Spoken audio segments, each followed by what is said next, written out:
करीब 10 साल की मन्नतों के बाद एक घर में एक बेटे का जन्म होता है। जब वो बेटे का जन्म होता है तो घर में खुशियों के गीत गाए जाते हैं। मम्मी पापा परिवार के लोग उस बच्चे का नाम अव्यान रखते हैं। अव्यान का बड़ा ख्याल रखा जाता था। जो भी देखता था उसके बारे में तरह तरह की बातें भी करने लगता था।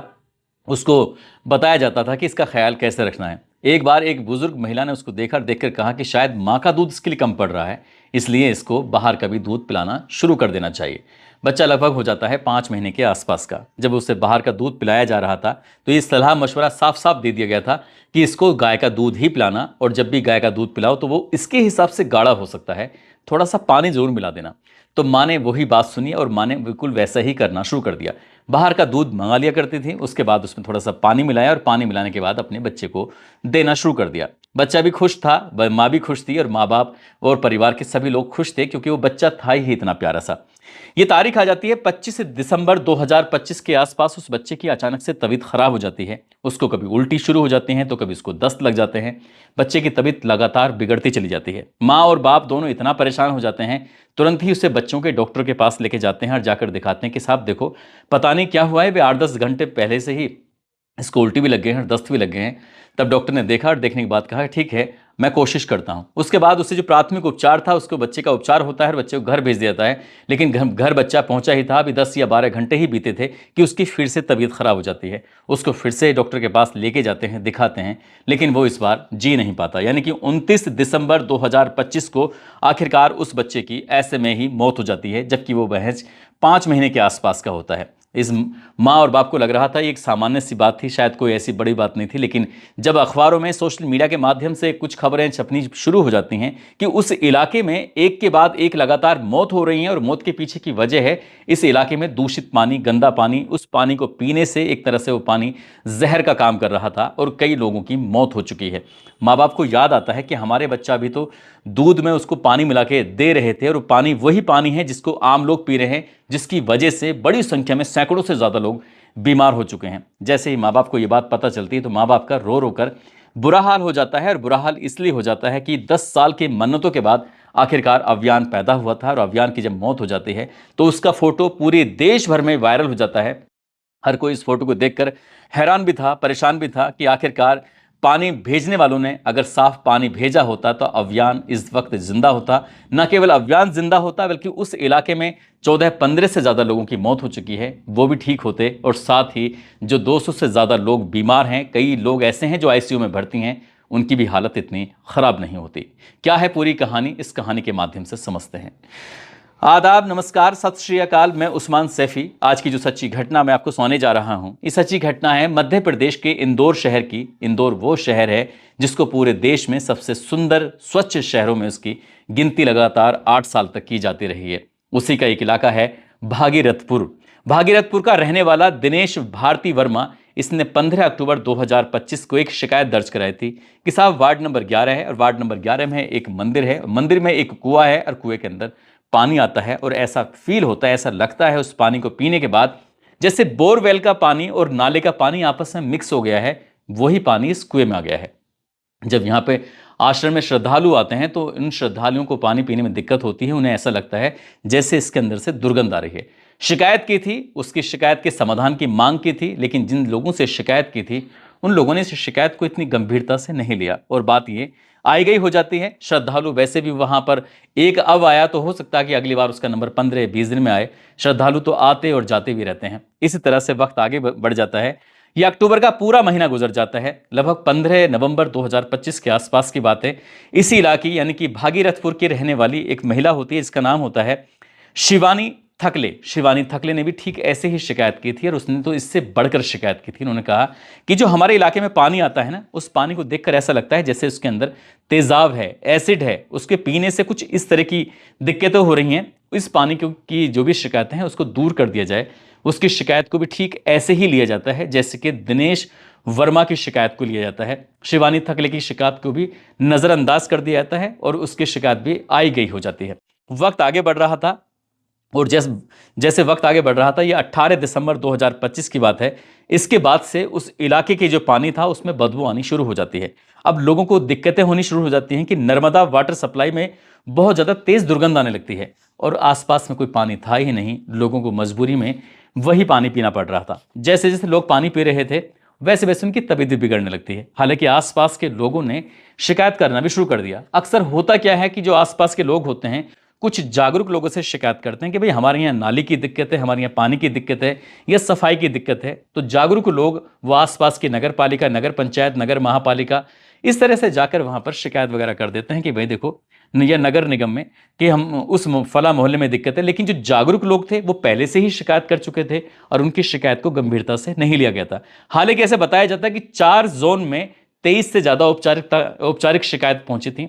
उसके बावजूद भी जो जिम्मेदार थे, जिनके ये काम की बात थी, जिनकी हक की बात की, उन्होंने इस पर कोई ज़्यादा गौर नहीं की। और जब गौर नहीं करते हैं तो लोग फिर उसी पानी को पीने के लिए विवश हो जाते हैं, मजबूर हो जाते हैं। लेकिन 29 दिसंबर 2025 को जैसे ही एक मौत होती है, उस मौत के बाद, हालांकि मौत तो पहले भी हो रही थी, लोगों को इन मौतों के बारे में कुछ ठोस जानकारी नहीं थी, सही बात नहीं पता था कि आखिरकार मौत का कारण क्या है। क्योंकि एक ही इलाके में बहुत बड़ी संख्या में लोग बीमार भी हो रहे हैं और बहुत ज़्यादा संख्या में लोग इतने बीमार हो रहे हैं कि इनको हॉस्पिटलाइज भी करना पड़ रहा है, आईसीयू में भर्ती करना पड़ रहा है। और हद तो ये हो जाती है कि लगातार एक के बाद एक मौत की जब खबर आती है, शिकायतें आती हैं, तब पत्रकार जागरूक हो जाते हैं। एनडीटीवी के एक पत्रकार होते हैं, उन्होंने स्थानीय विधायक जो कि मंत्री भी होते हैं, नाम उनका कैलाश विजयवर्गीय होता है, उनसे एक सवाल किया जाता है। और जैसे ही सवाल किया जाता है तो ऐसे न जाने कोई आग लग जाती है, कुछ इस तरह की बात थी। अगर आप सुनेंगे तो आप भी खुद हैरान रह जाएंगे। और पीने के पानी की ठीक से व्यवस्था छोड़ो यार, तुम फोकट प्रश्न मत पूछो। नहीं, फोकट नहीं, ये तो मैं तो वहाँ होकर आया हूँ। क्या क्या क्या घंटा हो गया है तुम बात। कैलाश ये बात ठीक से कीजिए, नहीं शब्दों का चयन ठीक रखिए। कैलाश जी आप ढंग से बात नहीं कर रहे हैं। नहीं, आप ये क्या शब्द। जैसे कि आपने सुना है कि पत्रकार ने सवाल किया और सवाल पूछने के बाद उसे किस तरह का जवाब मिलता है, इसके बाद तो पूरे देश का मीडिया एक तरह से खड़ा हो जाता है। मीडिया ने एक के बाद एक सवाल दागना शुरू कर दिया। मीडिया ने जब पूछना शुरू किया कि आखिरकार इसके पीछे की वजह क्या है, फिर मामला हाईकोर्ट भी पहुंच जाता है। और जब मामला हाईकोर्ट पहुंचता है तो हाईकोर्ट इस मामले में जवाब तलब करना शुरू कर देता है। लेकिन सरकार की बात देखिए, सरकार ने जब जवाब दिया तो सरकार ने कहा कि 4 ही लोगों की मौत हुई है, बाकी जो मौतें हैं उनके बारे में वो सामान्य मौतें हैं, इस तरह की कोई बात नहीं है। लेकिन हाई कोर्ट से एक अपील की जाती है कि मीडिया पब्लिकेशन पर रोक लगाने की जब मांग की जाती है, हालांकि इस पर मीडिया की जो बात आती है तो हाई कोर्ट इस पर कोई टिप्पणी नहीं करता और बाकी जो जानकारी होती है उसके बारे में पूछा जाता है कि इसके पीछे कौन जिम्मेदार है, कौन नहीं है, और आपने क्या कार्रवाई की है, आगे क्या हो रहा है, क्या नहीं हो रहा है। इस तरह की बातें थी। मीडिया लगातार इस मामले की कवरेज कर रहा था और सरकार तो कहने लगती है कि 4 लोगों की मौत हुई है और राष्ट्रीय मानव अधिकार आयोग के पास जो रिपोर्ट पहुंचती है वो लगभग 7 लोगों के मरने की रिपोर्ट पहुंचती है। लेकिन दैनिक भास्कर ने अपने प्रथम पेज पर 15 लोगों के मरने की सूची भी जारी कर दी कि फला फला व्यक्ति हैं, इस तारीख से इस तारीख तक उनकी मौत हुई है। अगर हम उनके लोगों के बारे में बात करें तो उसमें उर्मिला है जिनकी उम्र 60 साल के आसपास है, नंदलाल पाल हैं जिनकी उम्र 75 साल के आसपास है, उमा कोरी जिनकी 31 साल उम्र है, मंजुला 74 साल की उम्र है, ताराबाई कोरी 70 साल के आसपास उम्र है, गोमती रावत जिनकी उम्र 50 साल के आसपास है, सीमा प्रजापत जिनकी उम्र 50 साल के आसपास है, संतोष बिगोलिया, जीवन लाल बरेड़े जिनकी उम्र लगभग 80 साल के आसपास है, अव्यान साहू जिसकी उम्र लगभग 5 महीने के आसपास है, अशोक लाल पवार, सुमित्रा बाई, शंकर भाया जिनकी उम्र लगभग 70 साल के आसपास है, अरविंद लिखर और गीता बाई। इस तरह के जब सबके नाम, उनके फोटो सहित जब प्रकाशित किया जाता है तब जाकर मीडिया में और मामला हाईलाइट हो जाता है। उसके बाद फिर एक रिपोर्ट भी दी जाती है कि न केवल ये मरने वालों के आंकड़े थे बल्कि हॉस्पिटल में 201 लगभग मरीज हैं जो भर्ती हैं और उनमें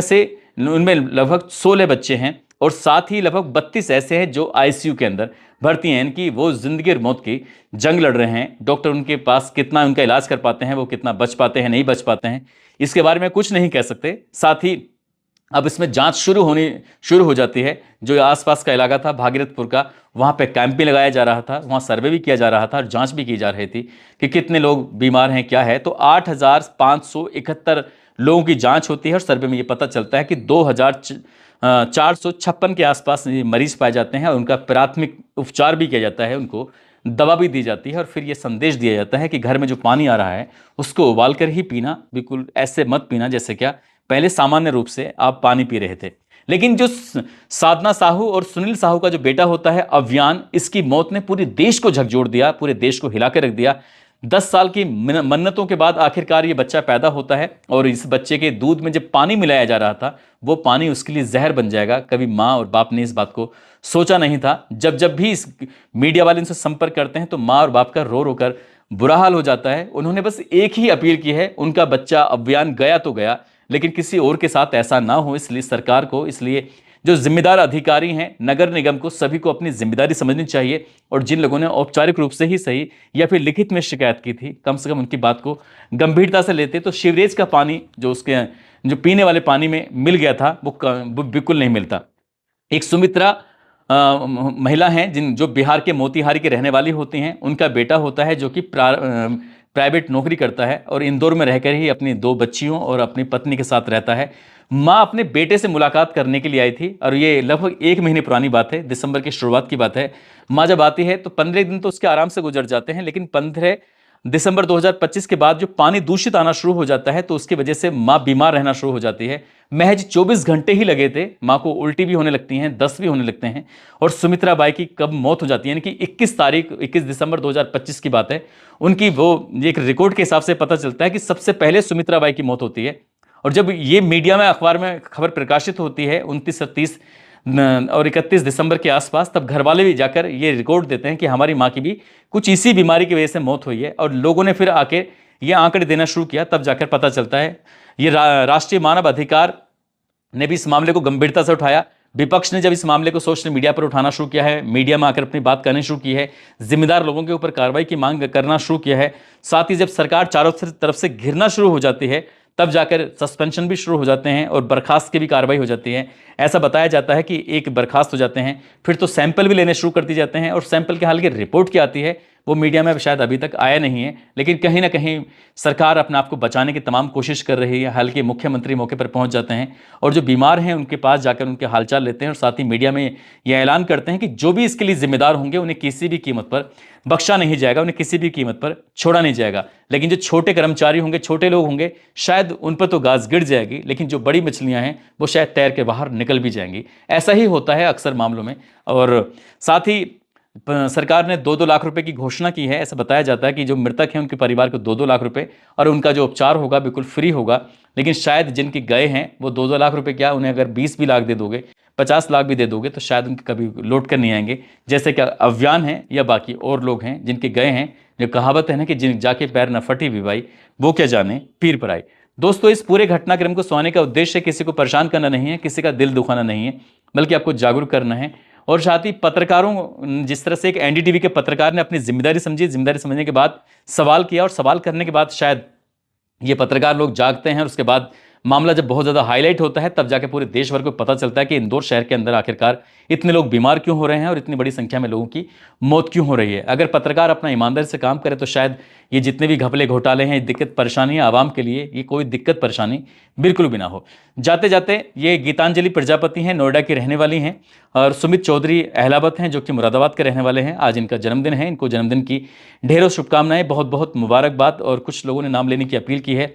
दविंदर सिंह ढिल्लो हैं जो कि पंजाब के रहने वाले हैं, सीमा प्रजापति, राजेश्वर कुशवाहा, मोहम्मद नफीस सैफी, राकेश यादव, दक्ष तोमर, कपिल चौधरी, कमलेश परमार, अकरम खान, आकिल खान, मोहम्मद जुबैर, कमल, सत्येंद्र, सुरेंद्र, सुनीता, रिंकू, कमलनाथ गौतम, मोहम्मद सैफुल्ला लखनऊ से हैं, संदीप कुमार हसनपुर से, नकुल प्रसाद मौर्य, अनिल यादव, नवरत्न सैनी चुरू से। आप सब लोग अपना ख्याल रखें, सुरक्षित रहें। जय हिंद, जय भारत।